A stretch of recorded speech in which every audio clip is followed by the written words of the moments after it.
الحمدللہ رب العالمین والصلاة والسلام علی سید الانبیاء والمرسلین اما بعد فاعوذ باللہ من الشیطان الرجیم بسم اللہ الرحمن الرحیم مولا یا صلی وسلم دائما ابدا علی حبیبک خیر الخلق کلہم محمد سید الکونین والثقلین والفریقین من قرب ومن عجم فاغفر لناشدها واغفر لقارئها سألتک الخیر یا ذا الجود والکرم مولا یا صلی وسلم دائما ابدا علی حبیبک خیر الخلق کلہم۔ قابل احترام اللہ تبارک و تعالیٰ کی حمد پاک اور اس کے حبیب کریم کی بارگاہ میں ہدیہ پیش کرنے کے بعد میرے نہایت محترم حضور قبلہ پیر سید محمد انجم حسین شاہ صاحب اور میرے نہایت محترم میرے نہایت محتشم حضرت مولانا علامہ وقار احمد ہزاروی صاحب اور جملہ اس محفل پاک میں جتنے علماء کرام اور سادات اعظام موجود ہیں، خصوصاً پیر سید زاہد حسین شاہ صاحب، اللہ تبارک و تعالیٰ سے دعا ہے کہ اللہ اس پورے اہتمام کو اپنی بارگاہ میں شرف اجابت نصیب فرمائے۔ میرے آپ بھائی دوست اہل اسلام سارے، مجھے اندازہ ہے کہ تقریباً 8 بجے عشاء کی نماز ہوئی اور 8:15 تو 8:15 سے لے کر اب تک آپ بیٹھے ہیں اور 1 گھنٹہ تقریباً شیڈیول کے مطابق آپ نے مجھے بھی سننا ہے، تو یقیناً یہ بہت بڑی آپ کی ہمت ہے۔ اللہ تعالیٰ آپ کے اس بیٹھنے کو اور اتنے الرٹ ہو کے بیٹھنے کو بھی اپنی بارگاہ میں قبول فرمائے۔ مجھے صرف 3 باتیں آپ کی خدمت میں پیش کرنی ہیں اور یہ 3 باتیں ہی میرا دورانیہ ہے پوری تقریر کا، کہ یہ جو آج نامی تاجدار ختم نبوت کانفرنس منعقد ہوئی ہے، انعقاد پذیر ہے، اس حوالے سے میرے محترم بھائی ہزاروی صاحب فرما رہے تھے کہ بزرگوں کی طرف سے وصیت اور نصیحت کیا ملی کہ بیٹا ختم نبوت کا کام کرتے ہوئے کیا نہیں کرنا؟ ڈرنا نہیں ہے۔ ختم نبوت کا کام کرتے ہوئے ڈرنا نہیں ہے۔ میرا موضوع کیا ہے کہ ختم نبوت کا کام کرتے ہوئے کرنا کیا ہے؟ صاحب کا موقف یہ تھا کہ بزرگوں کی نصیحت ہے کہ ختم نبوت کا کام کرتے ہوئے ڈرنا نہیں ہے۔ میرا موضوع یہ ہے کہ ختم نبوت کا کام کرتے ہوئے کرنا کیا ہے۔ اور اس کے ساتھ اگر آج کے دن میں بات نہ کروں اس عظیم شخصیت کی کہ جس نے ہمیں توحید اور معرفت الہی کا کے مشرق سے روشناس کروایا، حضور سید علی بن عثمان داتا گنج بخش علی تو یقیناً یہ ختم نبوت کی بات مکمل نہیں ہو پائی، کیونکہ جس آیت مبارکہ کو ختم نبوت کی دلیل کے طور پر ہم 14 صدیوں سے پیش کرتے آئے ہیں، سورہ احزاب کی آیت نمبر 40، یہ پہلا ریفرنس تو آپ اپنے دل میں اٹھا دیں۔ سورہ احزاب آیت نمبر 40، ما کان محمد ابا احد من رجالکم ولکن رسول اللہ وخاتم النبیین وکان اللہ بکل شیء علیما۔ سورہ احزاب آیت نمبر 40، اس آیت کو ہم 14 صدیوں سے ختم نبوت کی دلیل کے طور پر پیش کرتے آئے، لیکن کرنا کیا ہے کہ اس ختم نبوت کی آیت والی دلیل کو ہی قادیانیوں نے اور مرزائیوں نے ہمارے خلاف استعمال کیا۔ ان کا موقف کیا تھا؟ تاکہ میرے لیے حضور داس صاحب کی بات کرنا آسان ہو جائے۔ جس آیت کو ہم حضور کی آخری نبی ہونے پر بطور دلیل پیش کر رہے تھے، اس آیت کو قادیانیوں نے ہمارے خلاف استعمال کیا۔ ان کا موقف کیا تھا کہ اللہ تعالیٰ تو خود فرما رہا ہے ولیکن رسول اللہ، محمد صلی اللہ علیہ وسلم مردوں میں سے کسی کے باپ نہیں ہے بلکہ اللہ کے رسول ہیں، وخاتم النبیین، اور وہ تو نبیوں کی مہر ہے، وہ تو نبیوں کی مہر ہے۔ ان کا موقف یہ تھا کہ ہمارا مرزا تب ہی نبی بنا ہے جب نبی پاک علیہ السلام نے اس کے اوپر مہر لگائی، اور حضور کی اجازت اور حضور کے سائے کے بغیر ہمارا مرزا نبی نہیں بنا۔ بات میری سمجھے کہ نہیں؟ اب ہم یہ دیکھیں گے کہ اس آیت مبارکہ میں خاتم النبیین کا معنی 14 صدیوں میں علماء نے کیا لیا تھا، اور جب تک ہم اس معنی کو ازبر نہیں کریں گے ہمیں ختم نبوت کا صحیح کام اور معاملہ سمجھ ہی نہیں آ سکتے۔ اب ہم جائیں گے حضور داس صاحب کے پاس کہ حضور داس صاحب نے خاتم النبیین کا معنی کرنے کے لیے مرزا نے 14 صدیوں بعد جو مفہوم کھڑا تھا اس کے بارے میں حضور داس صاحب نے ہمیں لائن کون سی دی تھی جس لائن کو پکڑ کر ہم یقیناً کبھی گمراہ نہیں ہو سکتے۔ میں ایک دو باتیں چھوٹی سی اور عرض کرتا ہوں۔ اگر کوئی قادیانی مجھے اور آپ کو ملے ہماری نوجوان نسل کو کسی کینیڈا کے ویزا کے لیے، امریکہ یوکے کے ویزا کے لیے، تو پھر اگر ہم ڈاکومنٹیشن کے طور پر کچھ خرابی پیدا کر لیں یا پھر ہم ان کے اس موقف کو سمجھیں کہ اگر کوئی مرزائی یہ کہے کہ بھائی ہم حضور کو آخری نبی مانتے ہیں تو کیا کریں گے؟ اگر کوئی مرزائی ہی اٹھ کے یہ کہے کہ تم ہمارے مرزا کو اور ہمیں کافر کہتے ہو، ہم حضور کو آخری نبی مانتے ہیں، تو اتنے بڑے اعتراض کا جواب ہمارے پاس کیا ہوگا؟ میری بات سمجھ رہے ہیں کہ نہیں؟ اگر کوئی قادیانی ہی اٹھ کے یہ کہے کہ آپ کہتے ہو حضور آخری نبی ہیں، ہم بھی کہتے ہیں حضور آخری نبی ہیں، اور انہوں نے 13 سٹیپوں پہ مختلف مرزے کے دعوے کو ہمارے بزرگوں نے اپنی کتابوں کے اندر لکھا۔ مرزا نے کبھی پہلے دن اٹھ کے نہیں کہا کہ میں نبی ہوں، پہلے دن اٹھ کے نہیں کہا کہ میں نبی ہوں۔ اس نے اپنے پورے نظام کو ولایت سے شروع کیا۔ اس نے سب سے پہلے کہا میں ولی ہوں، ولی کے بعد اس نے کہا کہ میں مادی ہوں۔ چلتے چلتے جو معنی میں کر رہا ہوں جو انہوں نے کیا کہ وہ کہتے ہیں کہ جب تک حضور کی مہر نہ ہو تو نبی بن نہیں سکتا۔ وہ کہتے ہیں مرزا نبی نہیں، مرزا ذلی نبی ہے، مرزا ذلی ہے زواد کے ساتھ، تو زوئے کے ساتھ، زوئے اور لام ذل، ذل عربی میں کہتے ہیں سائے کو، کس کو؟ سائے کو۔ ان کا موقف ہے حضور کا سایہ تھا تو ہمارا مرزا نبی بنا۔ اس ذل کو ذہن میں رکھ لیں کہ جب تک حضور کا سایہ نہ ہوگا اس وقت تک کوئی بھی نبی نہیں بن سکتا، لہذا ان کا موقف تھا کہ یہ حضور کا سایہ ہے تو ہمارا مرزا نبی ہے۔ اب حضور داتا صاحب سے ہم پوچھتے ہیں کہ حضور یہ فرمائیں کہ یہ جو کہتے ہیں کہ جب تک حضور کی مہر نہ ہو تو نبی نہیں بنتا، آپ حضور کی ختم نبوت کے بارے میں کیا کہتے ہیں؟ حضور داتا صاحب نے فرمایا کیونکہ آج آپ کا آخری دن بھی ہے نا، اس سے مبارک وہ دعا کی گھڑیاں بھی بڑی قریب ہے، اور اگر وہ بزرگوں کا سبق جو 980 سال تو وصال مبارکہ کے ہیں، 1000 سال سے بڑا سبق ہے جو ان بزرگوں نے ہماری کتنی نسل کو پڑھایا تھا، تو آج ہم اس خطے میں مسلمان ہیں۔ حضور داتا صاحب فرماتے ہیں میرے مریدوں، مجھ سے محبت رکھنے والوں، میرے دربار پہ آنے والوں، جمعرات کو سلام کرنے والوں، یہ ذہن میں رکھنا کہ کسی بندے کی گمراہی میں نہ آ جانا۔ قرآن کی کسی آیت کا مفہوم اگر آپ نے سمجھنا ہو تو سب سے پہلے تمہیں قرآن مجید کی طرف رجوع کرنا پڑے گا۔ کس کی طرف؟ قرآن مجید کی طرف۔ حضور پھر کس کی طرف رجوع کرنا پڑے گا؟ فرمایا اس کے بعد تمہیں رجوع کرنا پڑے گا آقا دو جہاں علیہ الصلوۃ والسلام کی حدیث و سنت کی طرف۔ کس کی طرف؟ میں نے یہ سارا سبق آپ سے نہ 5-6 لائنوں کا آخر میں سننا بھی۔ حضور ہمیں گمراہی سے بچنا ہے تو ہمیں کیا کرنا پڑے گا؟ آپ نے فرمایا تمہیں سب سے پہلے قرآن کا دامن پکڑنا پڑے گا۔ حضور آپ کہتے ہیں قرآن کا دامن پکڑنا پڑے گا، آپ نے اپنی کتاب کشف المعلوم لکھی ہے، قرآن اس کے بارے میں کیا کہتا ہے؟ آج ایک اور مرزا بھی ہے جو بزرگوں کو سوشل میڈیا پہ برا بھلا کہتا ہے، میں اس کا جواب بھی آپ کی خدمت میں پیش کرنے لگا ہوں۔ اگر کوئی یہ کہے کہ داتا صاحب کی کتاب میں تو وہ بات بھی لکھی ہے جس کی شریعت اجازت نہیں دیتی، میں چھوٹی سی گزارش کرتا ہوں، میں اسلامیات کا بندہ ہوں، ممکن ہے یہاں کوئی بندہ فزکس، کیمسٹری اور بایو کا بھی بیٹھا ہو، کیا فزکس اور کیمسٹری والا بندہ اسلامیات کے سارے مسائل جانتا ہے؟ اور اسلامیات والا بندہ فزکس اور کیمسٹری کے سارے مسائل جانتا ہے؟ اگر نہیں جانتا تو ایک فن کے ماہر صوفی نے تصوف کے اوپر کتاب لکھی، کیا ایک عام چلتا پھرتا بندہ بغیر الف بے اور اے بی سی پڑھے اس کتاب کو سمجھ جائے گا؟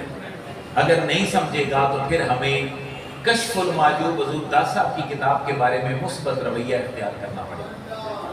ممکن ہے جس کا نام سلطان سکندر ہے یہ کشف المعجوب کھول کے پڑھے اور اس کو کسی چیز کی سمجھ نہ آئے تو کیا یہ کہے گا یہ کتاب غلط ہے؟ نہیں، دانش کا، عقل کا، محبت کا تقاضا یہ ہے میں اس بات کو اس فن کے ماہر کے حوالے کر کے رہنمائی ہوں، اس کتاب کے مسئلے کو اس کتاب کے فن کے ماہر کے حوالے کر کے میں اس سے رہنمائی لے لوں۔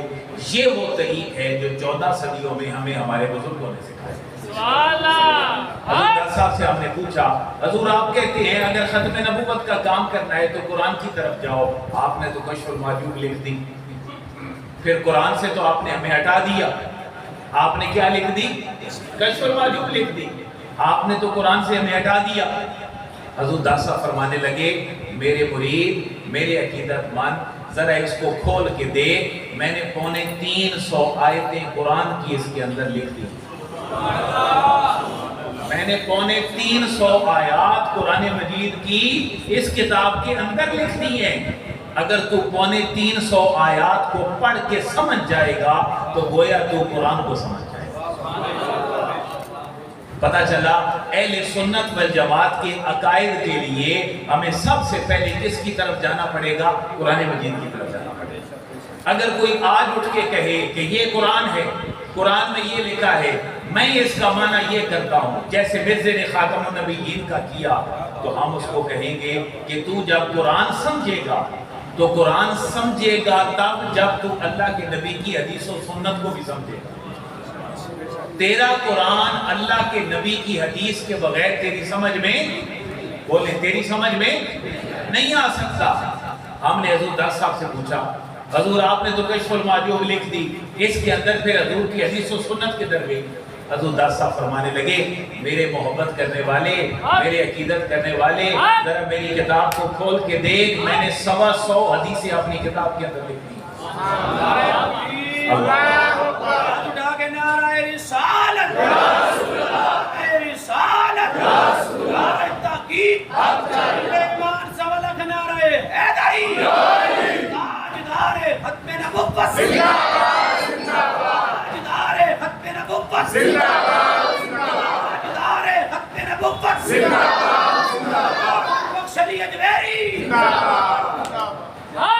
پتہ یہ چلا کہ قرآن کا کوئی مفہوم 14 صدیوں بعد غلط بھی لے سکتا ہے۔ پتہ چلا قرآن کا کوئی مفہوم 14 صدیوں بعد غلط بھی لے سکتا ہے۔ میرے بھائیوں ایک نہیں، دو نہیں، سینکڑوں نہیں، ہزاروں لوگ آج بھی پاکستان میں حدیث کے منکر ہیں۔ کس کے منکر ہیں؟ حدیث کے منکر ہیں۔ ان کو اہل قرآن کہا جاتا ہے۔ وہ ٹی وی کے اوپر بھی بیٹھتے ہیں، لوگوں کو دین کی باتیں بھی بتاتے ہیں۔ داتا صاحب نے فرمایا ان کی باتوں میں نہ آنا، اگر ختم نبوت کا معنی سمجھنا ہے تو سب سے پہلے قرآن کی طرف رجوع کرنا پڑے گا، جس کی 350 نشانیاں میں نے اپنی کتاب میں رکھ دی، اور پھر ان کو سمجھنے کے لیے میرے نانا کی حدیثوں کو ماننا پڑے گا، مگر دنیا تمہیں گمراہ کر دے۔ پھر ہم نے پوچھا حضور اور کیا کرنا پڑے گا ختم نبوت کے لیے؟ کیونکہ ہمارا موضوع کیا تھا؟ ختم نبوت سے ڈرنا نہیں کام سے، لیکن موضوع یہ ہے ختم نبوت کے لیے کرنا کیا ہے۔ ہم نے کسی کے پڑھے ہوئے قرآن سے گمراہ نہیں ہونا۔ بچیں گے کیسے؟ جب ہم قرآن کو سمجھیں گے حدیث کی روشنی میں۔ اچھا ممکن ہے ہمیں کوئی حدیث پڑھا کے گمراہ کر دے، اور اس کا میں بالکل آئی وٹنس ہوں کہ جنہوں نے ہم سے بچپن میں سالمہ راضہ کا جاربہ پڑھا تھا آج وہ ہماری بات نہیں سنتے۔ اس کی وجہ کیا ہے؟ دنیا انہیں حدیث کی طرف بلاتی ہے، وہ مختلف شہروں میں جا کر ان سے تصویریں بھی بناتے ہیں، لیکن اس بھولی نسل کو کون سمجھائے کہ جو حدیث 2022 اور 23 میں پنجاب کے کسی ایک شہر کا بندہ سمجھ رہا ہے، کیا اس حدیث کو امام اعظم ابو حنیفہ نے نہیں سمجھا تھا؟ کیا اس حدیث کو امام شافعی نے نہیں سمجھا تھا؟ یہی حضور داتا صاحب ہماری فکر کو مضبوط کرنا چاہتے ہیں۔ بیٹے گمراہ نہیں ہونا، سب سے پہلے قرآن پہ جانا ہے۔ قرآن سے سمجھ نہ آئے تو ساتھ حدیث میں لا لینی ہے۔ حضور اگر حدیث سے بھی سمجھ نہ آئے اور 2023 میں مجھے کوئی اپنے ماں باپ کے عمل سے دور کر دے تو میں کیا کروں؟ فرمایا پھر میرے نبی کے صحابہ کی طرف چلے جا، پھر میرے نبی کے صحابہ کی طرف چلے جانا. حضور کیا لکھا ہے آپ نے اپنی کتاب میں صحابہ کے بارے میں؟ فرمایا قرآن کی 350 آیتیں اور میرے نانا کی 125 حدیثوں کے بعد میں نے 4 بڑے خلفائے راشدین کا تذکرہ اپنی کتاب میں کیا. سبحان اللہ. حضور اگر میں نے گمراہی سے مزید بچنا ہو تو کیا کروں؟ فرمایا میرے مرید، میرے عقیدت مند، اگر تمہیں کوئی بندہ صرف صحابہ کے نام پہ گمراہ کرے تو پھر بھی گمراہی سے بچ جاتا. حضور پھر کیا کرنا؟ فرمایا میری کتاب کے صرف چند صفحے اگلے کھول کر دیکھنا، میں نے اہل بیت اطہار کی 5 شخصیات کا بھی تذکرہ کیا. حضور کس کا تذکرہ کیا ہے؟ فرمایا دیکھو میں نے علی المرتضیٰ شیر خدا مولا کائنات کا تذکرہ جب خلفاء 4 میں کر دیا، سمجھ گئے نا، خلفاء 4 میں کر دیا، تو اب اہل بیت کا ذکر سنو. میں نے اپنے گھر کے جن لوگوں کا تذکرہ کیا ہے ان میں سب سے پہلا نام امام حسن مجتبی رضی اللہ تعالیٰ. حضور کیا کریں؟ فرمایا جب تمہیں سمجھ نہ آئے بات قرآن کی، حدیث کو ساتھ ملا لینا. حدیث کی سمجھ نہ آئے میرے صحابہ کی بات کو ساتھ چھوڑنا نہیں، ساتھ ملا لینا. اگر صحابہ کی طرف سے بھی وہ بات سمجھ نہ آئے تو میرے نبی کے گھرانے کے نفرات کو بھی ساتھ ملا لینا. حضور کس کو ملائیں؟ فرمایا میں چند ایک کو بطور مثال ذکر کر رہا ہوں. کس کو؟ فرمایا ابو بکر کی بات کو مان لینا رضی اللہ تعالیٰ عنہ، عمر فاروق کی بات کو مان لینا رضی اللہ تعالیٰ عنہ، عثمان و علی کی بات کو مان لینا رضی اللہ تعالیٰ عنہما. فرمایا حضور اہل بیت کے در میں سے کس کے پاس جائیں؟ فرمایا میرے حسن کے در پہ چلے جانا رضی اللہ تعالیٰ عنہ. اور حضور کے در جائیں؟ فرمایا امام پاک سید الشہداء امام حسین کے در پہ چلے جاتے. یہ میں کتابی بات نہیں کر رہا، میرے پاس کچھ موجود ہے اور الحمدللہ میں نے اس کا بڑی شرح صدر سے مطالعہ کیا. اس کی یہ پھٹ بھی گئی ہے بیچاری، پھٹ بڑے سالوں سے میرے پاس ہے. فرمایا پھر کدھر جائیں؟ آپ نے فرمایا حسن و حسین کے بعد اگر پھر بھی مشکل حل نہ ہو تو پھر ان کے بیٹے ان کے برخوردار امام زین العابدین کے در پہ چلے. فرمایا حضور اس کے بعد کہاں جائیں؟ فرمایا اس کے بعد امام باقر کے در پہ چلے جائیں. پھر کہاں جائیں؟ فرمایا امام جعفر کے در پہ چلے جائیں. اور اس کے بعد حضور نے اہل بیت کی اور شخصیات کا تذکرہ نہیں کیا. اس کا مطلب یہ نہیں کہ اور اہل بیت سے حضور صاحب کو محبت نہیں کی، بلکہ آپ نے خلفاء میں سے بھی کتنوں کا ذکر کیا؟ 4 کا. اور اس کے بعد اہل بیت میں سے کتنے کا ذکر کیا؟ اور دیکھیں صحابہ اور اہل بیت میں محبت کتنی تھی کہ جناب مولا کائنات کا ذکر جب خلفاء میں کر دیا تو پھر اہل بیت میں ان کا ذکر نہیں کیا. لیکن اس کا مطلب یہ نہیں کہ حضور داتا صاحب حضرت علی کو اہل بیت میں شمار نہیں کرتے. حضور داتا صاحب علی المرتضیٰ شیر خدا کو اہل بیت میں شمار کرتے تھے، لیکن چونکہ ذکر ہو چکا تھا خلفاء میں تو الگ سے اس کا ذکر نہیں کیا. میں حضور اگر پھر بھی کہیں پریشانی رہ جائے، کیوں کہ کوئی مسئلہ ایسے ہو جو صحابہ کے دور میں پیش ہی نہ آیا ہو، جو اہل بیت اطہار کے دور میں پیش ہی نہ آیا ہو، ان پاک اماموں کے بعد میں آیا ہو، تو کیا کریں؟ فرمایا اس کے بعد اگر کہیں جانا پڑے تو جناب ویسے کرنی کے در پہ چلے. سبحان اللہ. آپ نے اہل بیت کے بعد تابعین میں سب سے پہلی شخصیت حضرت ویسے کرنی کی ذکر. وہ بڑی مشہور حدیث ہے نا جب حضور نے فرمایا اے صدیق اے عمر میرے بعد جانا اویس کے پاس، اس شکل کا بندہ ہوگا اور میری امت کے لیے جا کے دعا کروا. حضور 10 صاحب نے تابعین میں سب سے پہلے حضرت ویسے کرنی کو ذکر کیا. حضور کتنی ساری مثالیں ہیں. فرمایا 4 بندے ذکر کر رہا ہوں، اسی طرح اور تابعین میں جو شامل ہو اس سے رہنمائی کر کے گمراہی سے بچا. فرمایا اور حضور کے درجہ 4 خلفاء، 5 اہل بیت، 4 تابعین. فرمایا حضور پھر کے درجہ ہیں. فرمایا میں 64 تابعین تبع تابعین ذکر کر رہا ہوں، کسی کے در پہ بھی چلے جانا تو میرے رہنمائی مل جائے. الحمدللہ یہ میرے فگر ایگزیکٹ گنے ہوئے. صحابہ کتنے؟ اہل بیت کی عظیم شخصیات کتنی؟ 5. تابعین کتنے؟ تبع تابعین کتنے؟ 64. فرمایا ان میں سے کسی کے پاس بھی چلے جانا، اگر یہاں سے رہنمائی لے لو گے تو مرزا قادیانی جیسا بندہ کبھی خاتم النبیین کے معنی پر تمہیں گمراہ نہیں کرتا. میرے بھائیو کرنا کیا ہے؟ کرنا یہ ہے کہ ہم نے اہل سنت کا طریقہ اور راستہ نہیں چھوڑنا. اور ہم نے یہ راستہ کہاں سے لینا ہے؟ ہم نے یہ راستہ قرآن سے لینا ہے. ہم نے یہ راستہ آقا دو جہاں کی حدیث و سنت سے لینا ہے. ہم نے یہ راستہ کہاں سے لینا ہے؟ ہم نے یہ راستہ صحابہ کرام کے در اقدس سے لینا ہے. ہم نے یہ راستہ حضور داتا صاحب کے بقول اہل بیت اطہار کے در اقدس سے لینا ہے، تابعین کے در اقدس سے لینا ہے، اور تبع تابعین کے در اقدس سے لینا ہے. سوال حضور پھر فائدہ کیا ہوگا؟ کیا عرض کیا حضور پھر فائدہ کیا ہوگا؟ حضور نے فرمایا سنیے گا، اب کشف المحجوب کے 11 چیپٹر 11 باب اس کے بعد حضور داتا صاحب نے لکھی. حضور جب ہم یہ ساری باتیں مان لیں گے تو کیا ہوگا؟ حضور داتا صاحب نے فرمایا میرے بچے، میرے عقیدت مند، جمعرات کو میرے پاس آنے والے اور سفر کی 20 تاریخ کو آدھی رات کو جاگ کر میرے لیے اور امت کے لیے دعا کرنے والے، ذرا دیکھ تجھے فائدہ کیا ہوگا؟ تجھے معرفت الہی نصیب ہو جائے. سبحان اللہ. تجھے معرفت میرے بھائیوں، حضور داتا صاحب کی کتاب کا تبع تابعین کے بعد پہلا چیپٹر معرفت الہی. کس کے اوپر ہے؟ معرفت الہی کے اوپر. حضور معرفت ہمیں کیسے نصیب ہوگی؟ فرمایا ذرا غور کرنا سورہ حج کی آیت نمبر 5 میں.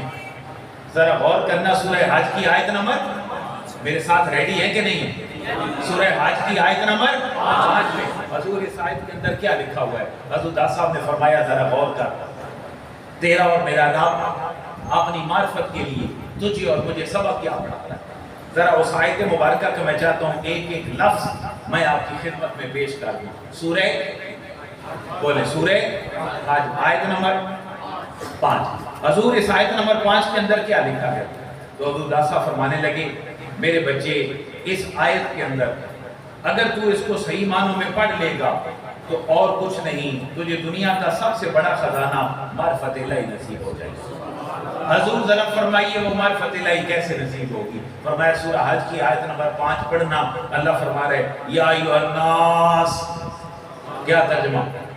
اے لوگو ان کنتم فی ریب من البعث، اگر تمہیں مرنے کے بعد دوبارہ والی زندگی پہ جو تمہیں ملنی ہے اگر اس بارے میں تمہیں شک ہے تو پھر اللہ فرما رہے ذرا میری معرفت کی پوری داستان سن لو کہ مرنے کے بعد تمہیں جو اٹھائے گا اس کی بہت بڑی اتھارٹی کیا ہے. اللہ نے فرمایا اتھارٹی یہ ہے فَإِنَّا خَلَقْنَاكُم مِّن تُرَابٍ. اے میرے بندے، حضرت داسا فرماتے ہیں، اللہ فرماتے ہیں اے میرے بندے اگر تو مرنے کے بعد دوبارہ زندہ کیے جانے میں شک کرتا ہے تو ذرا یہ تو غور کر کہ تو اس سے پہلے کیا تھا. ہم اس سے پہلے کیا تھے؟ مٹی. ہمارا باپ کس سے بنا تھا؟ حضرت آدم علیہ السلام مٹی سے بنے. میں اور آپ مٹی سے نہیں بنتے، لیکن ہماری ابتدا اور ہماری فطرت اور نیچر میں کیا ہے؟ مٹی ہے. پھر اللہ نے نظام بنایا، اس مٹی سے انسان بنا، پھر انسان کا نطفہ بنا. یہ نطفہ باپ کی پشت سے ماں کے رحم میں جاتا ہے اور پھر ایک پورا پروسیجر گزارتا ہے. یہ میں نہیں کہہ رہا، یہ اللہ کا قرآن کہہ رہا ہے. سبحان اللہ. وہ لیکوئڈ میٹر چند قطرات سورہ حج آیت نمبر 5. سورہ حج آیت نمبر 5. سبق کون سا؟ حضور آپ کی کتاب پڑھنے کا فائدہ کیا ہوگا؟ یہ صحابہ تابعین تبع تابعین اہل بیت یہ ان کا کیا فائدہ ہوگا؟ فرمایا تجھے معرفت الہی نصیب ہو جائے گی، تجھے معرفت الہی نصیب ہو جائے گی. حضور معرفت الہی کیا ہے؟ فرمایا ذرا غور کرو. اللہ فرما رہے اے لوگو اگر مرنے کے بعد دوبارہ جی اٹھنے کے بارے میں تمہیں شک ہے تو ذرا غور کرو. اس سے پہلے تم باپ کی پشت میں نطفہ تھے، باپ کی پشت میں نطفہ تھے. اللہ پھر کیا ہوا؟ فرمایا پھر کس نے تمہیں ماں کے پیٹ میں پہنچایا؟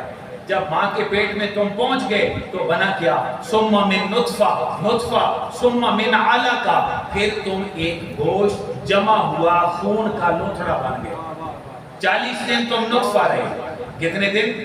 یہ ریئلٹی ہے، یہ سائنس بھی بیان کر رہی ہے. کتنے دن نطفہ رہتا ہے؟ 40 دن. پھر فرمایا من علقہ، تم نطفہ سے کیا بن گئے؟ جمع ہوا خون. کتنے دن؟ 40 دن. اس کے بعد فرمایا ثم من مضغہ، پھر تم گوشت کا لوتھڑا بن گئے. اس کے بعد کیا ہوا؟ مخلقۃ و غیر مخلقہ، کچھ پوری تخلیق ہو گئی لوگوں کی اور کچھ کی پوری تخلیق نہ ہوئی. کیا ہوا؟ کسی کا بچہ تیسرے مہینے ضائع ہو گیا، کسی کا بچہ چوتھے مہینے ضائع ہو گیا، کسی کا بچہ 5ویں مہینے ختم ہو گیا. فرمایا کچھ توڑ چڑھ گئے اور کچھ توڑ نہ چڑھے. کیوں؟ جن کے توڑ چڑھ گئے انہیں بھی میری معرفت نصیب ہو گئی، اور جن کے توڑ نہ چڑھے انہیں بھی میری معرفت نصیب ہو گئی، کیونکہ لوگوں کو پتا تو چلا کہ میں کون ہوں. اگلی آیت میں فرمایا وَنُقِرُّ فِي الْأَرْحَامِ، پھر تمہیں میں ماں کے رحم میں ٹھہراتا ہوں. نطفہ 40 دن، علقہ 40 دن، مدغہ کتنے دن ہو گئے؟ ٹوٹل کتنے دن ہو گئے؟ 120 دن. میں یہاں ایک ویسی شرعی مسئلہ میرے ذہن میں آ گیا، میں آپ کی خدمت میں رکھتا ہوں. بعض جگہ پہ یہ ہوتا ہے انسان کے 4-5 بچے ہوتے ہیں اور وہ سوچتا ہے یار یہ 5واں بچہ بھی حمل ہو گیا تو بہتر ہے اس کو ہم ضائع کروا دیتے ہیں، اتنے بچے کون پالے گا، غربت ہے. مسئلہ سمجھ رہے ہیں کہ نہیں؟ اس کو شریعت کیا کہتی ہے؟ شریعت یہ کہتی ہے کہ جو نطفہ ہے وہ ماں کے پیٹ میں کتنے دن نطفہ رہتا ہے؟ 40 دن. اس کے بعد جمع ہوا خون 40 دن، اس کے بعد گوشت کا لوتھڑا، اس کے بعد صحیح بخاری اور مسلم کی حدیث مبارکہ ہے آقا دو جہاں علیہ السلام نے فرمایا پھر اللہ تعالیٰ فرشتے کو بھیجتا ہے، وہ ماں کے پیٹ میں اس فرشتے کے اندر روح پھونکتا ہے. کتنے دنوں بعد؟ 120 دنوں کے بعد. اس بندے کا سعادت مند ہونا اور بدبخت ہونا اللہ کے حکم سے ماں کے پیٹ میں روح پھونکنے کے ساتھ ہی لکھ دیا جاتا ہے. کتنے دن ہو گئے؟ 120 دن. علماء نے اپنی کتابوں میں جدید میڈیکل سائنس پہ گفتگو کرتے ہوئے یہ مسئلہ لکھا ہے اگر کسی کو مجبوری ہو، مجبوری یہ نہیں کہ 2 بچے خوشحال کرانا، یہ مجبوری نہیں ہے.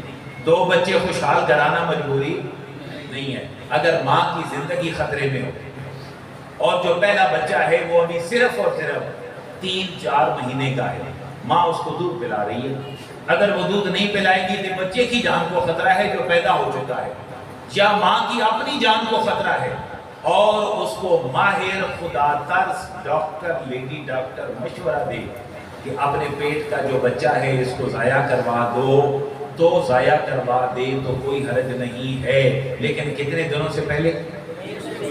120 دنوں سے پہلے. کیوں؟ کہ یہاں ابھی تک اس کے اندر روح نہیں پھونکی گئی، اس کے اوپر انسان کا اطلاق نہیں آتا. وہ کیا تھا؟ وہ نطفہ تھا. وہ کیا تھا؟ وہ علقہ تھا. وہ کیا تھا؟ مدغہ تھا. اور جب 120 دن پورے ہو گئے تو اللہ کا فرشتہ آ گیا، اب روح پھونک دی گئی. اب تم چاہتے بھی ہو کہ اس کو ضائع کر دو، اب تم ضائع نہیں کر سکتے ہو. یہ میں نے بٹوین دا لائن ضمناً آپ کی خدمت میں مسئلہ پیش کر دیا.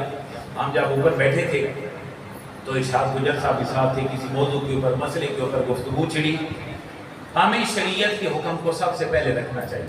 اس کی ایک مثال ویسے میرے ذہن میں آئی کہ ایک جاوید چودھری نے کچھ عرصہ پہلے کالم لکھا تھا کہ ایک جوڑا تھا جس کے شادی شدہ جوڑا جس کے 4-5 بچے تھے، اور عموماً ہمارے یہاں رجحان ہے کہ 2-4 بچے ہو جائیں تو ماں آپریشن کروا دیتی کہ اب اور بچوں کی ضرورت، بولیں اور بچوں کی ضرورت نہیں.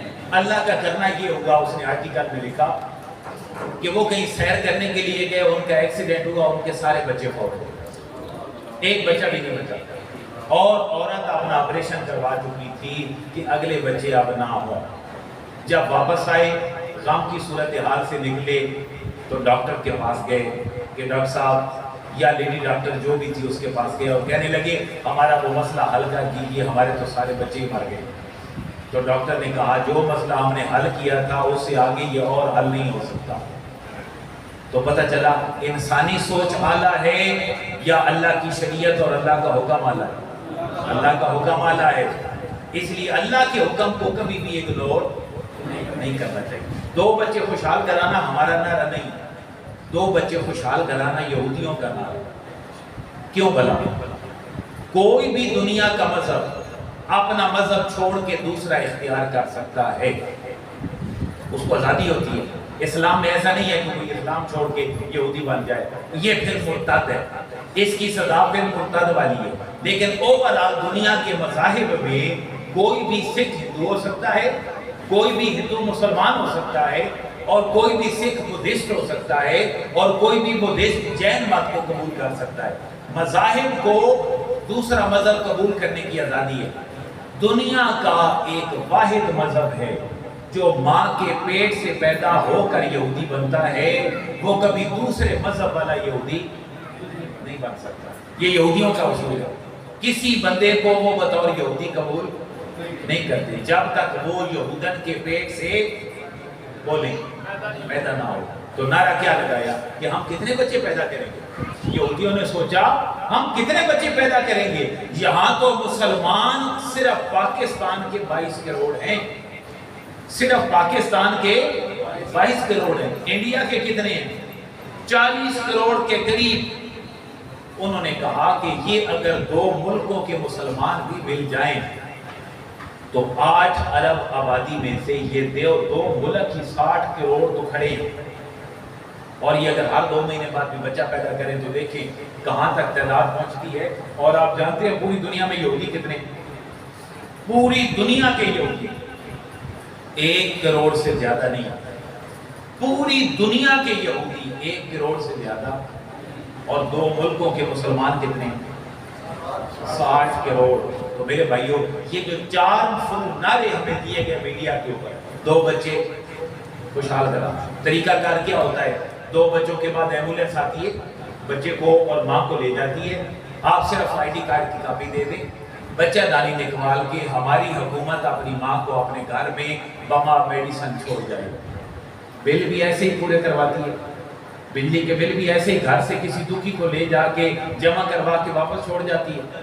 بولے نا، تو پتہ چلا جس معاملے میں کوئی اتنا خیر خواہ ہو، ضروری نہیں کہ وہ مسئلہ میرے اور آپ کے ہاتھ میں بھی۔ اس لیے حضرت صاحب نے فرمایا اگر تم اس منہج کے اوپر چلو گے تمہیں معرفت الہی نصیب ہو جائے گی۔ کیا نصیب ہو جائے گی؟ معرفت الہی کیا ہے؟ فرمایا دیکھو ذرا غور کرو، معرفت الہی کیا ہے؟ کہ جس رب نے تمہیں قبر کے بعد زندہ کرنا ہے اور قبر سے تم نے اپنے کپڑے جھاڑتے ہوئے اٹھنا ہے۔ اذا زلزلت الارض زلزالها اخرجت الارض اثقالها وقال الانسان ما لها۔ کیا ہو گیا ہے؟ انسان کہے گا یہ ہو کیا گیا ہے زمین کو، یہ پھٹ کیسے گئی ہے، اس نے ہمیں راستہ کہاں سے دے دیا ہے؟ جب انسان یہ کہے گا تو اللہ فرما رہا ہے ذرا غور کرو، جس نے تمہیں عالم ارواح سے اٹھایا تھا، باپ کی پشت میں بھیجا تھا، وہاں سے ماں کے رحم میں بھیجا تھا، اس کے بعد تمہیں چلتا پھرتا زمین پہ انسان بنا کر بھیجا تھا۔ ذرا اگلی بات سنیں اور میں ختم نبوت کی طرف پھر واپس آتا ہوں۔ انہیں کچھ ایسے ہیں ثم لتبلغوا اشدکم، کچھ پھر پیدا ہو کر بالغ ہو جاتے ہیں، کچھ پیدا ہو کر بولیں، کچھ پیدا ہو کر بالغ ہو جاتے ہیں، اور کچھ کے ساتھ کیا ہوتا ہے؟ آپ نے فرمایا ثم نخرجکم طفلا ثم لتبلغوا اشدکم ومنکم من یتوفی، اور کچھ جوانی کے بعد ہی مر جاتے ہیں۔ ہمارے ساتھ ایسے ہوتا ہے یا نہیں؟ کچھ جوانی سے پہلے مر گئے، کچھ جوانی میں مر گئے، کچھ جوانی کے بعد مر گئے۔ ذرا اگلے بزرگ بات سنیں جو بزرگ بیٹھے، اور ذرا جوان بھی بات سنو کہ ہم جا کدھر رہے ہیں۔ فرمایا وَمِنْكُمْ مَنْ يُرَدُّ إِلَىٰ أَرْذَلِ الْعُمَرِ، میں کچھ ایسے ہیں جن کو میں بڑھاپے تک پہنچا دیتا ہوں، جن کو میں بڑھاپے تک پہنچا دیتا ہوں، اور وہ بڑھاپے تک پہنچ کے پھر کیسے ہو جاتے ہیں۔ اللہ کی قدرت دیکھیں، اللہ کی معرفت دیکھیں۔ اللہ فرما رہے جو بڑھاپے تک میں جن کو بھیجتا ہوں ان کا عالم یہ ہوتا ہے لِكَيْ لَا يَعْلَمَ مِن بَعْدِ عِلْمٍ شَيْئًا، ان کو یہ بھی پتہ نہیں ہوتا کہ میں نے کھانا کھا لیا ہے یا نہیں کھایا۔ ان کو یہ بھی پتہ نہیں ہوتا بڑھاپے میں، ارذل العمر میں، کہ میں نے کھانا کھایا بھی ہے یا۔ ایک دن نہ سوشل میڈیا پہ 2 بڑی پیاری تصویریں لگی ہوئی تھی۔ ضروری نہیں کہ سوشل میڈیا انسان کو غلط باتیں سکھائے، انسان کو اچھی باتیں بھی سکھاتا ہے۔ ایک بزرگ تھے کہ جو باقر پہ موجود تھے، جن کی عمر کوئی 80 سال کے قریب تھی، اور ایک بچہ تھا جس کی عمر 1.5 سال تھی، وہ بھی باقر پہ تھا، اور یہاں تیر لگا ہوا لکھا ہوا تھا یہ پوری زندگی کا سفر ہے۔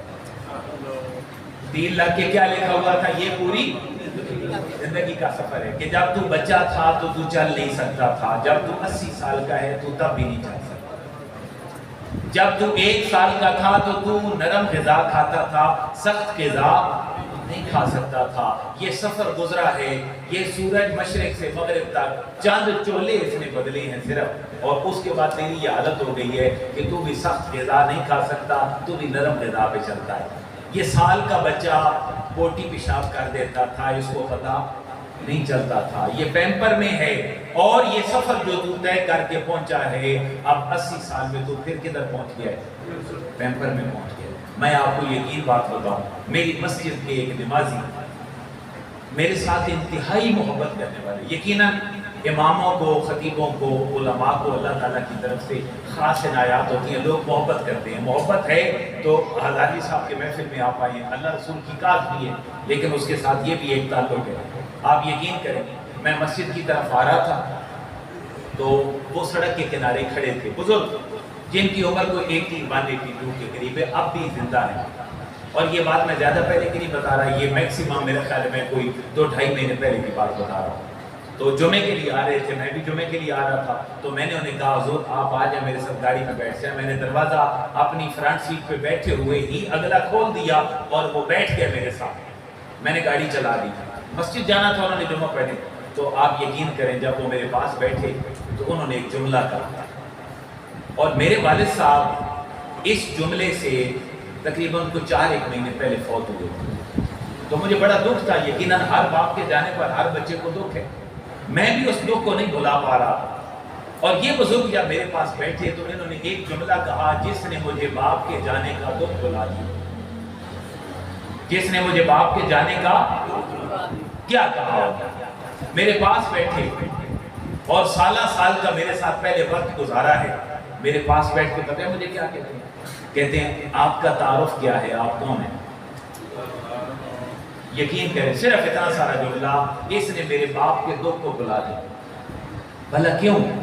ایک بزرگوں کا اتنا سارا جملہ کہ آپ کون ہیں, آپ کا تعارف کیا ہے, اس نے بھلا مجھے کیا یاد کروایا؟ ذرا غور کیجیے گا. اگر یہی جملہ میرا باپ مجھے گاڑی پہ بیٹھ کر کہتا, یہی جملہ میرا والد اتنی عمر میں بیٹھ کے مرنے سے پہلے مجھے کہتا, تو مجھے بتاؤ میرے اوپر کیا گزرنی ہوتی. میرا باپ مجھے کہتا تم کون ہو, تمہارا تعارف کیا ہے, تو میرے لیے وہ لمحہ انتہائی دکھ کا ہوتا کہ میرے والد رب تعالیٰ کی اس آیت کا نشان مان گئے, لِكَيْ لَا يَعْلَمَ مِن بَعْدِ عِلْمٍ شَيْئًا, کہ تم اپنے وقت کے سکالر تھے, تم اپنے وقت کے ڈاکٹر تھے, تم اپنے وقت کے ارسطو اور افلاطون تھے, لیکن میں نے تمہیں جب 80-85 کراس کروایا ہے تو تجھے یہ بھی پتہ نہیں ہے کہ یہ میرا بیٹا ہے اور یہ میری بیٹی. حضرت داس صاحب فرماتے ہیں میرے برخوردار, اگر دین سمجھنا ہے تو بزرگوں کی فکر کو ساتھ رکھے گا, صحابہ اور اہل بیت کے دروں پہ جائے گا, تمہیں دین بھی سمجھ آئے گا, ختم نبوت بھی سمجھ آئے گا. ورنہ کسی مردود کے ہتھے چڑھ کے تمہیں کینیڈا کا ویزا عزیز ہو جائے گا اور تو قادیانی لکھوا کے وہاں آسانی سے پہنچ جائے گا, لیکن جب مرے گا تو اللہ اور اس کے رسول کو جا کے کیا جواب دے گا؟ میرے بھائیوں میں گزارش کرتا ہوں, کرنے کا کام کیا ہے, کرنے کا کام کیا ہے. میں یہ بات انتہائی اپنے دل کی گہرائی سے کہہ رہا ہوں, بعض کو اچھی لگے گی, بعض کو اچھی نہیں لگے گی, لیکن میرے یہ 42-43 سالہ زندگی کا خلاصہ ہے. میں نے 8 سال الحمدللہ درس نظامی پڑھا ہے, اللہ نے توفیق دی تو میری یونیورسٹی سے M A, M Phil, P H D ہوئی. میں کالج یونیورسٹی میں اللہ نے مجھے بطور پروفیسر بنا کے بھیج دیا. میری کو 14 سال کالج اور یونیورسٹی کی سروس ہے. کالج یونیورسٹی میں کون پڑھتا ہے؟ اسٹوڈنٹ پڑھتے ہیں. کتنی عمر کے ہوتے ہیں؟ شام ہوتے ہیں. وہ 10 پاس کر کے ہمارے پاس آتے ہیں. 10 سے پہلے وہ کہاں ہوتے ہیں؟ سکول میں. ہمارے پاس جب وہ آتے ہیں تو ان کی کم سے کم کوالیفیکیشن میٹرک ہوتی ہے اور وہ داخلہ لیتے ہیں 11ویں میں. 12ویں پڑھتے ہیں, 13ویں پڑھتے ہیں, 14ویں پڑھتے ہیں, 15ویں پڑھتے ہیں, 16ویں پڑھتے ہیں. وہ ہمارے پاس کتنا عرصہ رہتے ہیں؟ میں ان لوگوں کے مسئلے آپ کو بتا رہا ہوں. ان لوگوں کا چیلنج کیا ہے سر؟ ان لوگوں کا چیلنج یہ ہے کہ وہ دنیا 60-70% اللہ کو ہی بلا بیٹھی ہے. اگر کوئی بندہ یہ کہے نا کہ میں مدرسے میں بیٹھ کر, مدرسے میں پڑھا کر دین کی بڑی خدمت کر رہا ہے, تو مجھے کوئی دوسرا حرف نہیں, وہ واقعی کر رہا ہے. لیکن ذرا اس ماحول میں بھی آ کے دیکھے کہ اس ماحول کا لاکھوں روپیہ فیس دینے والا بچہ مرنے کے بعد جب باپ مرے گا اس کے ایک کفن کو کینچی لگا کر قمیض نہیں بنا سکتے. وہ اپنی بیٹی اپنی ماں کو مرنے کے بعد غسل نہیں دلا سکتی. مجھے بتائیں ان کو الف بے تے دین کی پڑھا دینا کیا یہ ختم نبوت کا کام نہیں؟ میں ایک جنرل سا سوال آپ سے کرتا ہوں، خصوصاً جو مجھ سے چھوٹی عمر کے بچے. اسلام کا شرعی لباس کیا ہے؟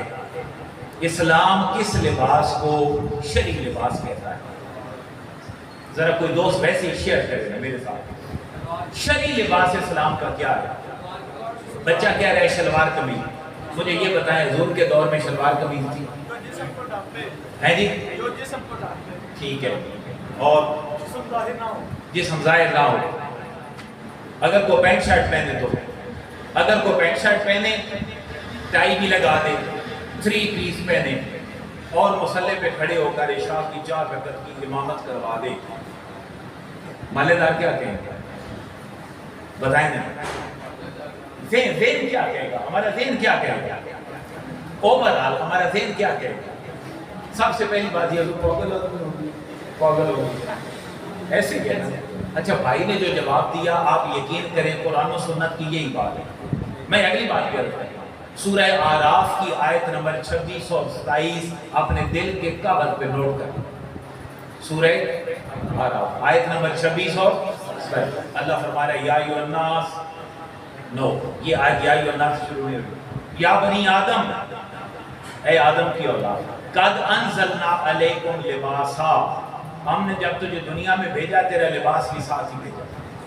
اللہ ہمارے ساتھ تو نہیں آیا. ہمارے تو مائیں اور باپ جب بچہ پیدا ہوتا ہے اس سے پہلے قیمتی چیزیں خرید کے چھوٹے چھوٹے بیگ، دنیا پٹولے، وہ شیمپو، وہ کریمیں، ساری چیزیں خرید کے رکھتے ہیں. آسمان سے تو نہیں اترا. میں اس لیے کہ اس رزق کے سارے اسباب ہم نے آسمان سے اتارے اور پھر تم اپنا لباس بناتے ہو. اگر بارش نہ اترتی آپ زمین کے اوپر نظام میں اور آپ کیسے چلا؟ لہذا اللہ فرمائے میں نے اسباب نازل کیے. اچھا اللہ وہ لباس کی خصوصیت کیا ہے؟ فرمایا یواری سوآتکم، وہ لباس ہے جو تمہاری شرمگاہوں کو چھپا لے، جو تمہاری شرمگاہوں کو بولیں شرمگاہوں کو چھپا لے. اللہ اور کیا کوالٹی ہونی چاہیے؟ فرمایا وریشا، دیکھنے والے کو خوبصورت بنا، دیکھنے والے کو. اچھا ذرا سوچیں ہم جو لباس پہنتے ہیں اس میں نہ پہلی شرط ہے اور نہ ہی دوسری شرط ہے. وہ ایک بندہ مسجد میں نماز پڑھنے آئے نا ٹائٹ لباس پہن کے، تو کوئی امام صاحب سے، کوئی پٹھان ہو تو مجھے معاف کیجیے، وہ کوئی امام صاحب تھے نا پٹھان، تو انہوں نے مسئلہ پوچھا کہ جی یہ کوئی اگر لڑکا پورا لباس نہ پہنے، ٹائٹ لباس پہن کے آئے، آدھا ننگا ہو رہا ہو، آدھا جسم ڈھپا ہوا ہو، تو اس کی نماز ہو جاتی ہے یا نہیں؟ ان کا جواب تھا اس کی پتہ نہیں ہوتی ہے یا نہیں، ہماری نہیں ہوتی. اس کی پتہ نہیں ہوتی ہے یا نہیں ہماری. تو پہلی صرف تو ہماری یہاں غائب ہوگی. مجھے دیانتداری سے بتائیں میں بھی شامل ہوں. جتنی ہماری مائیں بہنیں بازار جاتی ہیں، جتنے برقعوں کا رواج آج آ گیا ہے، کیا وہ شرعی برقع ہے جو ہم پہنتے ہیں؟ جس کی آگے بھی کڑھائی، جس کی پیچھے بھی کڑھائی، اور جو اتنا تنگ جس سے چلتے ہوئے عورت کا جو جسم کی تھرلنگ ہے اور ہلنا ہے یہ نظر آئے، کیا یہ شرعی لباس ہے؟ یہ تو برقع بھی شرعی نہیں ہے. وریشا، اور دوسری صفت کیا ہے؟ دیکھنے والے کو بولے دیکھنے والے کو خوبصورت نظر آئے. اچھا ہم کیا کہتے ہیں؟ دیکھنے والے کو خوبصورت نظر آئے یا مجھے خوبصورت نظر آئے؟ ہم نے دیکھنے والے کا کبھی خیال نہیں کیا. اور جو شادی شدہ بندے ہیں میرا نسخہ پلے باندھ لیں، اگر یہ لباس کی دوسری صفت اپنے ذہن میں رکھ لیں کبھی میاں بیوی کے درمیان جھگڑے نہیں ہو. بھائی شوہر کہتا ہے بیوی میرے مطابق کپڑے پہنے، اور بیوی کہتی ہے شوہر میرے مطابق کپڑے پہنے، کوئی بھی نہیں پہنتا. قرآن کی اس آیت کے اوپر اگر عمل کر لیں تو میرا خیال ہے بہتری ہو جائے گی، جو دیکھنے والے کو خوبصورت نظر آئے. تو میرے بھائیوں کیا ایک میں ریکویسٹ کر رہا ہوں، کیا یہ ختم نبوت کا کام نہیں کہ آپ کسی کے تن کے اوپر اچھا لباس پہنا دیں؟ بولیں بھائی ختم نبوت، ہم حضور کو آخری نبی مانتے ہیں اور کس لیول پہ مانتے ہیں آج عہد کر کے جائیں. میں ختم نبوت کی تعریف کرنے لگا ہوں. آقا دو جہاں علیہ الصلوۃ والسلام کے بعد، بولیں آقا دو جہاں علیہ الصلوۃ والسلام کے بعد قیامت تک، بولیں کسی بھی خطے میں کسی بھی طرح کا کسی بھی معنی میں کوئی نبی نہیں آ سکتا. سمجھ آ گئی؟ کسی بھی معنی میں کسی بھی خطے میں کسی بھی قسم کا کوئی نبی نہیں آ سکتا. امام اعظم ابو حنیفہ فرماتے ہیں اگر کوئی بندہ نبوت کا دعویٰ کرے کہ میں نبی ہوں اور بندہ ویسے ہی پوچھ لے یار تمہارے پاس دلیل کیا ہے نبی ہونے کی, تم کیوں نبی ہو, تمہارے پاس دلیل کیا ہے؟ امام اعظم ابو حنیفہ فرماتے ہیں دلیل مانگنے والا بھی اس جیسا کافر ہے. دلیل مانگنے والا بھی اس جیسا, کیوں کہ اس کے پاس قرآن و سنت سے دلائل کے انبار لگے ہوئے تھے. قرآن بھرا پڑا تھا, حدیثیں بھری پڑی تھی, بزرگوں کی کتابیں بھری پڑی تھی, لیکن اس کے باوجود اس نے دلیل مانگی. یہ تو دین سے خود بہت دور ہے, وہ دعوے والا بھی کافر ہے, اور یہ جو دلیل مانگ رہا ہے اس کو بھی ایمان نصیب نہیں ہے. تو میرے بھائیو, زمین کے کسی بھی خطے میں کسی بھی قسم کا کسی بھی معنی میں کوئی نبوت کا دعویٰ نہیں کر سکتا. یہ ختم نبوت کا معنی. میرے بھائیو, ہمیں کرنا کیا ہے ذرا غور کر لیجئے گا. آج ایک بچہ آیا بالکل ابھی, آج میں مسجد میں نماز پڑھا کے بیٹھا تھا, سپارہ پڑھنے قاری صاحب کے پاس بچے آتے ہیں, تو وہ ایسے بیٹھا تھا مسجد میں کہ مجھے لگا کہ یار یہ اس کو یہ بھی پتہ نہیں کہ مسجد میں بیٹھتے کیسے ہیں. اور اس بچے کی عمر تھی تقریباً 12, 13, 14 سال. میں نے اس بچے کو اپنے پاس بلایا, میں نے کہا بیٹا ذرا پاؤں کی طرف دیکھو, تمہارا پاؤں کیسے ہیں؟ کہتے ہیں میں باہر سے کینچے کھیل کے آیا ہوں تو میں سیدھا سپارہ پڑھنے آ گیا. یعنی پاؤں انتہائی گندے گلی کے, لباس ٹھیک طرح سے کوئی نہیں پہنا ہوا, وضو بھی صحیح طریقے سے. بولیں میں یہ عرض کرنے لگا ہوں کہ ختم نبوت کے لیے ہم نے کرنا کیا ہے, ہمارے بچے جا کے تر رہے ہیں. میں نے بچے سے پوچھا بیٹا آپ سکول کتنا پڑھے ہوئے ہو؟ وہ کہتے ہیں کہ میں 7ویں جماعت میں پڑھتا ہوں. میں نے کہا پارہ کتنا ہے؟ غور کیجئے گا, میرے ساتھ گواہ بھی ہے جس کے سامنے یہ بات ہوئی. میں نے پوچھا بیٹا پارے کتنے میں ہو؟ کہتے ہیں قاری صاحب میں آج ہی مسجد میں آیا ہوں سپارہ شروع کرنے کے لیے. کتنی کلاس کا بچہ ہے؟ 7ویں کلاس کا, اور 7ویں میں پہنچ گیا ہے, لیکن قرآن ابھی پڑھنا نہیں آتا. تو مجھے بتاؤ میرے بھائیو, ختم نبوت کے لیے کیا کرنا ہے؟ میرے بھائیو, ختم نبوت کے لیے ہم نے الف ب ت اور اے بی سی سے اپنا سبق یاد کرنا شروع کرنا ہے. آپ مجھ سے پوچھیں کہ کیا کرنا ہے, میں انشاءاللہ ہزاروی صاحب کی خدمت میں یہ پیش بھی کر دوں گا کہ ہمیں شریعت کا ایک ایسا کورس ترتیب دینا ہے کہ جس میں ہماری نوجوان نسل دین محمدی کو سیکھ جائے. اس میں کیا ہونا چاہیے؟ میں اپنا باپ ہونے کے ناطے, میرے بھی بچے ہیں, بالغ ہیں الحمدللہ, کہ بچے کو باپ بتا سکتا ہے کہ بیٹا بغل کے نیچے بال کیسے کاٹتے ہیں؟ کبھی بتایا ہے کسی نے؟ شرم کے مارے میرے خیال ہے 95% بندے نہیں بتا سکتے. چلیں بغل کے نیچے کو بتا بھی دے گا. سارے ہم مسلمان ہیں, بہن بھائیوں کو بات سیکھ کے جائیں گے. زیر ناف بال کہاں سے کہاں تک کاٹتے ہیں اور کتنے دنوں کے بعد کاٹتے ہیں؟ کیا یہ کسی باپ نے اپنے بچے کو بتایا؟ ختم نبوت کے لیے ضروری ہے کہ آج ایسی تنظیمیں باقاعدہ اپنے نیٹ ورک کو آگے بڑھائیں جن میں دین اسلام کی ABC بچوں کو سکھائیں. کیوں میرے بھائی, آج ہم حضور کے ساتھ محبت کا تقاضے کا اظہار کرتے ہوئے ہم کہتے ہیں غلامی رسول میں موت بھی قبول ہے. پاکستان کا مطلب کیا؟ لا الہ الا اللہ. دستور ریاست کیا ہوگا؟ سر یہ مسجد سے شروع ہوگا, یہ محمد رسول اللہ کہاں سے شروع ہوگا؟ اور میں ایک کالج یونیورسٹی کا پروفیسر ہونے کے ناطے اپنی قبر کے دہانے کو مد نظر رکھ کے یہ بات عرض کر رہا ہوں. ہم نے مسجدیں چھوڑی ہیں تو اکیڈمیاں اور تعلیمی ادارے وجود میں آئے ہیں. سب سے بڑا کاروبار آپ کا اکیڈمی ہے, چھوٹا نہیں. کتنا؟ سب سے بڑا. ایک لاہور کا سب سے بڑا پراپرٹی ڈیلر شروع کہاں سے ہوا؟ ایک پرائیویٹ کالج سے. آج کتنے شہروں میں اس کے کالج ہیں؟ کوئی شہر ایسا نہیں جہاں اس کے کالج اور سکول کی برانچ بولے نا. اور پتہ ہے اداروں میں نعرہ کیا ہوتا ہے؟ Fashion welcome. نعرہ کیا ہے؟ Fashion welcome. کل پرسوں سوشل میڈیا پہ کسی تعلیمی ادارے میں ایک ڈے سیلیبریٹ ہو رہا تھا اور اس ڈے کا معنی تھا ڈاکو ڈے. نام کیا تھا؟ اچھا, وہ ڈاکو ڈے میں بچے اور بچیاں کیا کر رہے تھے؟ کالے لباس پہن کے, منہ اپنا ڈھانپ کے وہ ڈاکو ڈاکو کھیل رہے تھے, لوگوں سے چیزیں چھین رہے تھے. اللہ گواہ ہے ممبر رسول پہ کھڑا ہوں۔ اگر یہ تعلیمی ادارے سکھائیں گے تو یہ کب سکھائیں گے؟ جب مسجدیں صرف 5 نمازوں کے لیے رہ جائیں، جب مسجدیں صرف، بھائیوں مسجدوں کا کام کیا ہے؟ مسجدوں کا کام ہے جناب ابو ہریرہ جیسے اسلام کے محدث تیار کرنا۔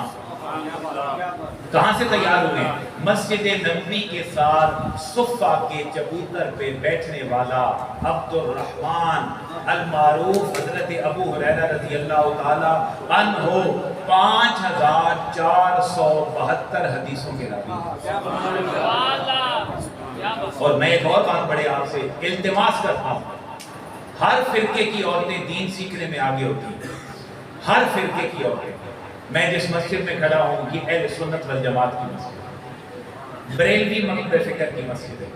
بھائیو اگر نہیں جاتی تو ہماری عورتیں کہیں نہیں جاتی۔ میں ٹھیک کہہ رہا ہوں کہ غلط کہہ رہا ہوں؟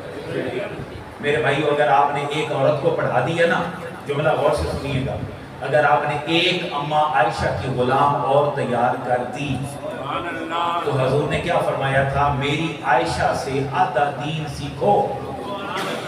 حضور پیار سے اماں عائشہ کو کہتے تھے حمیرہ۔ کیا کہتے تھے؟ حمیرہ۔ حضور فرماتے تھے خذوا نصف دینکم عن الحمیرہ، آدھا دین حمیرہ سے سیکھو۔ بھائیو وہ آدھا دین پتہ ہے کتنا ہے؟ 2210 احادیث مبارکہ۔ اماں عائشہ سے پتہ ہے کتنی حدیثیں مروی ہیں؟ کتنی؟ 2210 حدیثیں اماں عائشہ سے مروی ہیں۔ اور اگلی بات سنیں، عورت مرد کو پڑھا سکتی ہے یا نہیں؟ اور مرد عورت کو پڑھا سکتا ہے یا نہیں؟ دور حاضر میں مرد مرد کو پڑھائے، عورت عورت کو ہی پڑھائے، آپ فتنوں سے بچیں گے۔ وہ دور رسالت تھا، ایک خاتون مومنوں کی ماں 2210 حدیثیں روایت کرنے والی، ایک نہیں سینکڑوں نہیں ہزاروں صحابہ کی استاد ہے۔ یہ صحابہ تک دین کس نے پہنچایا؟ اماں عائشہ نے۔ کس نے؟ میرے بھائیو ختم نبوت کے لیے کرنا کیا ہے؟ ختم نبوت کے لیے ہم نے اس نوجوان نسل کی انگلی پکڑ کے اس کو قرآن و سنت کی ڈگر پہ چلا۔ اور میرے بھائیو آج یہ بھی ہم نے واضح کرنا ہے کہ اگر کوئی حضور داتا گنج بخش علی اجمیری جیسا بندہ اور حضور غوث پاک جیسا بندہ، ان کے فضائل میں اور میرے بھائی ہزاروی صاحب جیسے لوگوں کے سامنے بیان کرتے ہوئے رکھیں، اور یہ ساری فضائل اور کمالات شان اولیاء ایک چوڑ سا بندہ کسی چوڑ کے اوپر جا کے فٹ کر کے اپنا سارا دین اس کے ہاتھ بیچ دے۔ ختم نبوت یہ بھی کہتی ہے ایسا بھی نہیں کرنا۔ میری بات سمجھ رہے ہیں کہ نہیں؟ اگر حضرت داتا صاحب نے کتاب میں 350 آیتیں لکھی ہیں قرآن کی تو پتہ چلا پیر ہوتا ہی وہ ہے جو قرآن جانتا ہو۔ اگر 100 حدیثیں لکھی ہیں تو حضرت داتا صاحب فرما رہے ہیں پیر ہوتا ہی وہ ہے جس کو حدیث آتی ہو، جس کو صحابہ اور اہل بیت سے محبت ہو، جو اہل سنت کے منہج کے اوپر چلے، وہی بہتر ہو سکتا ہے اور کوئی بہتر نہیں ہو سکتا۔ آخری حدیث مبارکہ ختم نبوت پہ سن لیں تاکہ آپ ایک آیت اور ایک حدیث کو کم از کم اپنے ذہن پہ رکھیں، بلکہ 3 حدیثیں اوپر نیچے سن لیں۔ آقا دو جہان علیہ الصلوۃ والسلام نے فرمایا، جامع ترمذی کی حدیث ہے، لو کان بعدی نبی لکان عمر بن الخطاب، اگر میرے بعد کوئی نبی ہوتا تو عمر بن خطاب نبی ہوتا۔ فرمایا میرے بعد کوئی نبی نہیں۔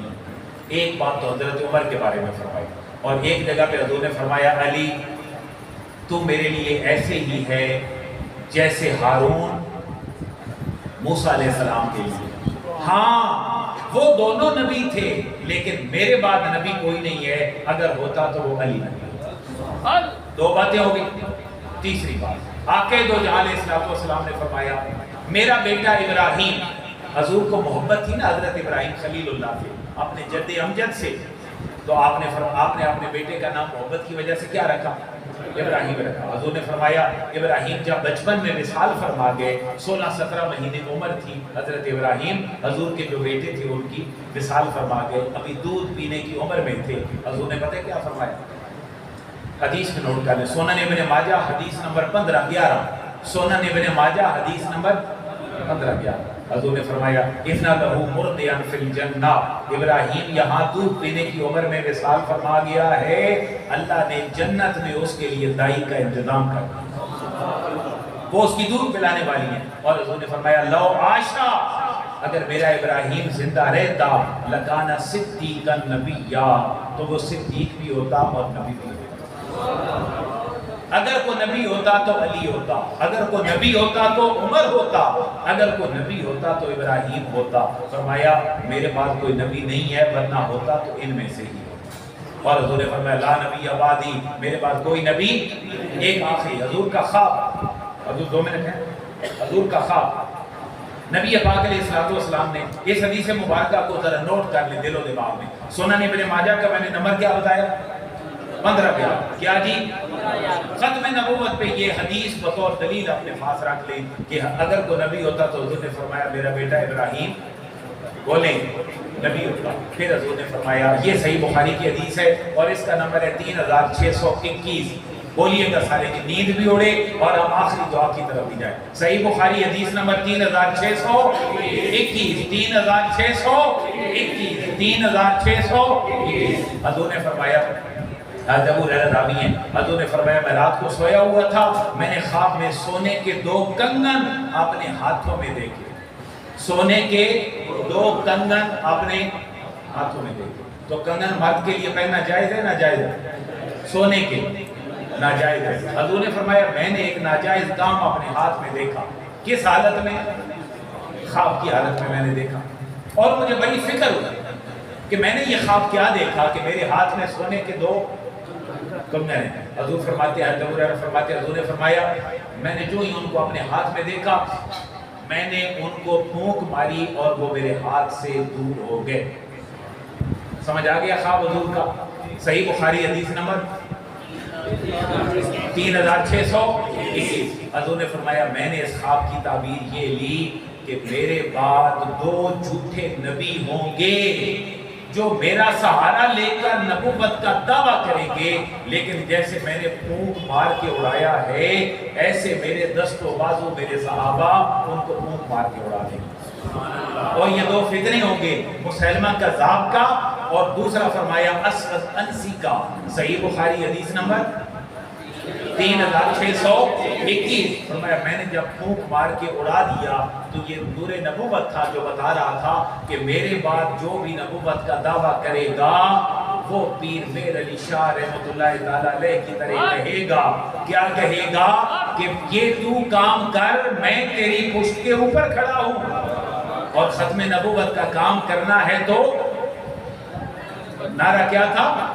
یہ حضور کا ہی فرمانی تھا کہ اگر تم ختم نبوت کا دعویٰ پر ساتھ چلو گے، اس مشن کو آگے بڑھاؤ گے کہ حضور آخری نبی ہیں، تو جیسے میں نے اپنے ہاتھ پہ پھونک مار کے 2 جھوٹے کنگن اڑا دیے ہیں، میں پھونک مار کے تمہارے دست و بازو بن جاؤں گا اور تمہیں کامیابی عطا فرماؤں گا.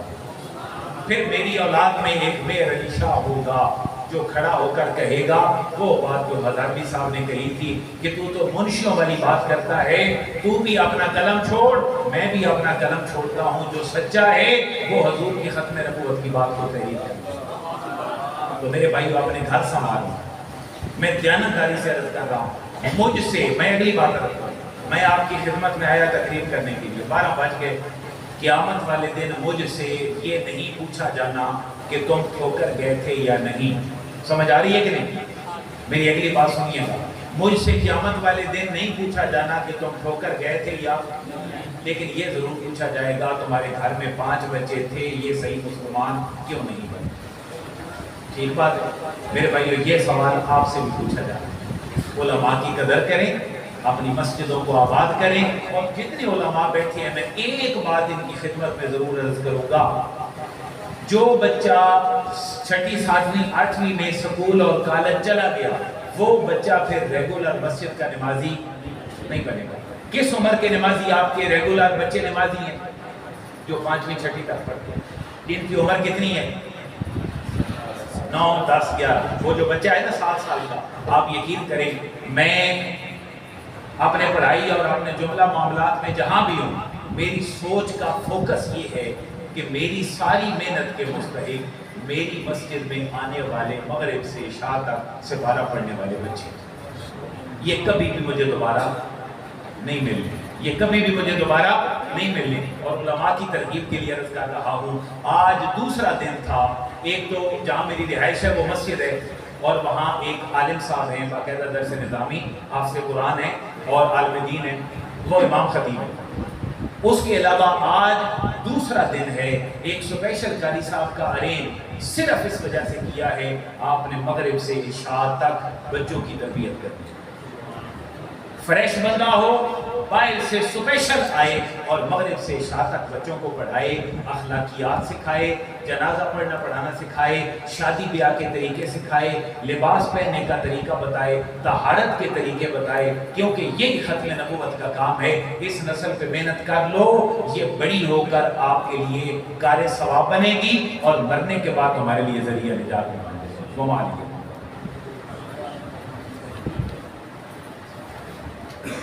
ماشاءاللہ بڑی